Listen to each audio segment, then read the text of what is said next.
Hey, it's Dave here, and in this video we are going to talk about one of the main reasons why people don't want to run stool testing. And it's really because it's a bit of a grim process.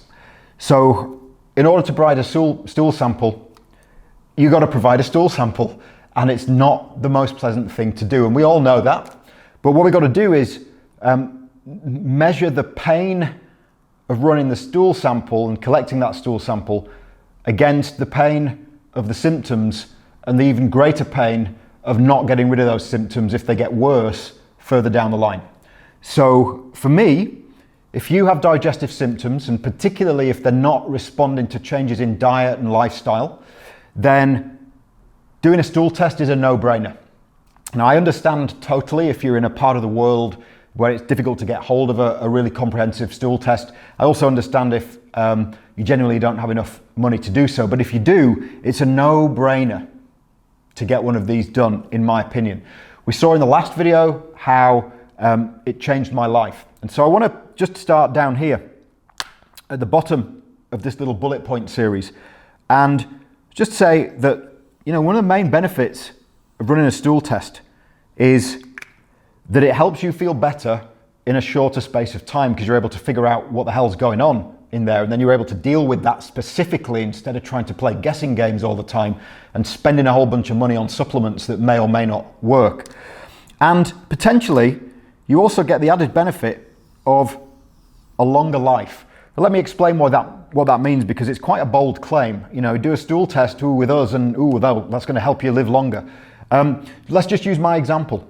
So as you know, I had H pylori, and we know that H pylori, if it's left untreated, can potentially cause stomach cancer. It can also cause a bleeding ulcer, and that can kill people. And it's also associated with a higher incidence of many other diseases that develop usually later in life and that end up killing people. So things like dementia, heart disease, and other types of cancer over and above stomach cancer. So it's like, well, if I hadn't found H pylori and then gotten rid of it, what could have happened further down the line for me in my life? And so I do genuinely believe that in some cases, running a stool test and finding that you have something like H pylori can be a real godsend in terms of helping you live a longer and stronger life. Now, the other thing that I found in my digestive system, if you remember, as well as the aspergillus overgrowth, was Blastocyst hominis. Now, very, very recently, just a few weeks ago, there was some research came out in the literature showing that certain types of blastocystis may well also be associated with colon cancer. So now we're talking about, okay, in my body, I had Blastocyst hominis and H pylori, both of which are associated with types of cancer in the digestive system. And so I do think that running a stool test can literally, in some cases, not only change your life, but potentially save your life, or at least extend your life as well. But let's go back to it being a bit grim. It's not a nice thing to do a poo in a little cardboard container that the lab sends you, and then take the little fork and scoop bits of that poo into the test tube, right? It isn't a nice thing to do at all, but it could save your life. So what would you rather do? Would you rather hang around with these symptoms and feel gradually worse and worse, or would you rather just figure out what's going on so that you can actually deal with that and get rid of it? And so what you do with the stool test is dead easy. You have the test arrive on your doorstep or through your letterbox. So it's actually sent by mail. You provide the sample, doing the horrible stuff that we've just spoken about. Then you return it to the lab. And the lab usually takes a couple of weeks to analyze it, and then they release a really detailed report. It's usually 4 or 5 pages.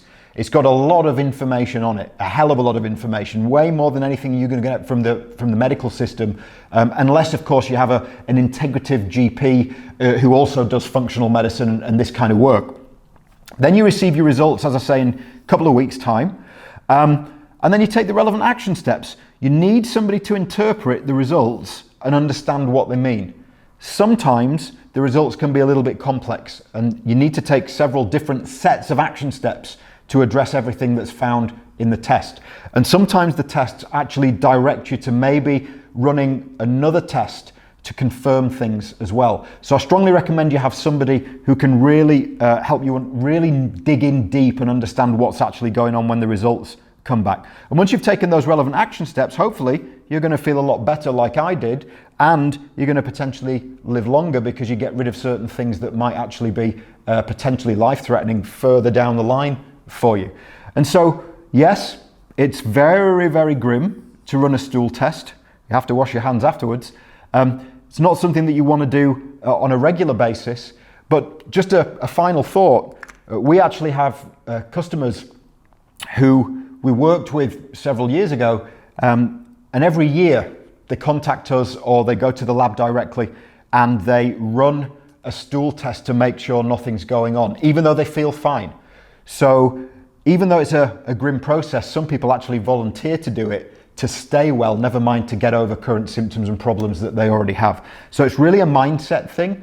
I hope this has broken down some barriers. I hope you don't think that it's too much of a nasty process, because the rewards of figuring out what's going on far outweigh the discomfort and the pain of actually having to poo in a box and then send it to the lab. So in the next video, we're going to move on to some of the other bits and pieces and the reasons why people don't or may not like to run stool testing. We're going to talk about trust and cost and things like that. But for now, I hope you realize that pooing in a box is going to be good for you ultimately.